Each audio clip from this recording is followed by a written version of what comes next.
Hello, good people. It's Rob Lee.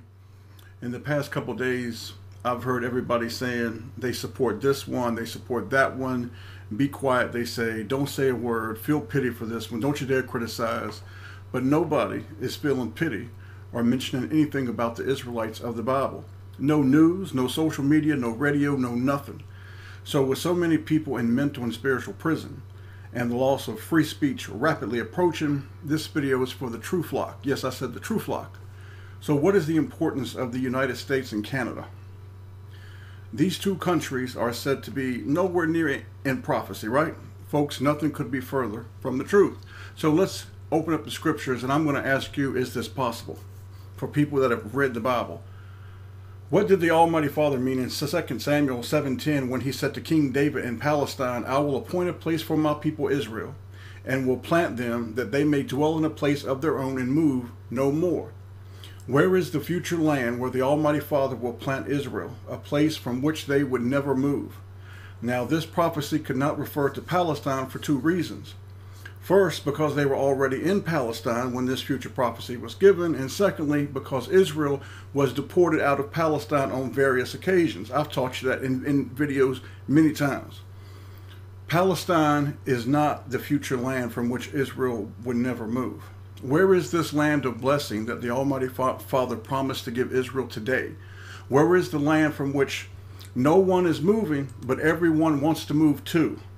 Where is the new land that Hosea declares in Hosea 4:16 will be a large place and not some little country, where the land is blossoming as a rose, that is the greatest agricultural nation of the world, as spoken by Isaiah in 35:1. And did you know that in the 1950s, folks, there were 5 states in the United States that could feed the entire world? They were called the breadbasket. Where is the land that lies between 2 seas, an eastern sea and a western sea, and the western sea will be the greater of the two? Is this the Atlantic and the Pacific Ocean? Ezekiel 47:18 through 20. In Ezekiel 38:8, it says the land has always been a waste until the last days when Israel is regathered into it. Now, nothing personal against the people, the Cherokee, the Arapaho. I've defended these people far more than most, but to be considered a waste is by a biblical standard, because these people were not serving the Almighty Father.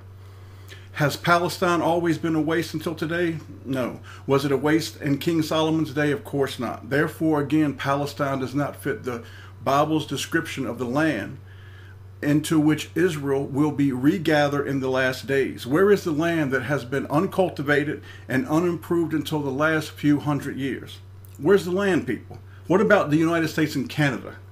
Where is the land that was richer than any other country?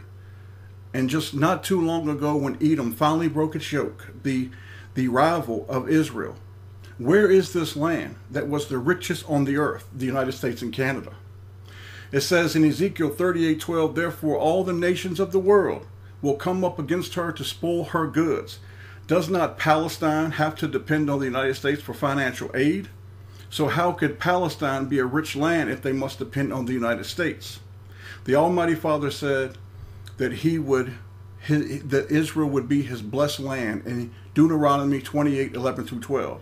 And the Lord shall make thee plenteous in goods, in the fruit of thy body, and in the fruit of thy cattle, and in the fruit of thy ground, in the land which the Lord sware unto thy fathers to give thee. The Lord shall open unto thee his good treasure, the heaven to give the rain unto the land in his season, and to bless all the work of thine hand. And thou shalt lend unto many nations, and thou shalt not borrow. The USA never loaned anything to anyone. The United States had a surplus until Edom came and broke the yoke, and they took Jacob, Israel, over as part of prophecy.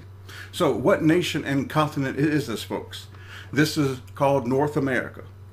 Why did the Father choose these two nations for this time before the foundation of the world? Folks, we are the wilderness, and this is the land chose for the stand.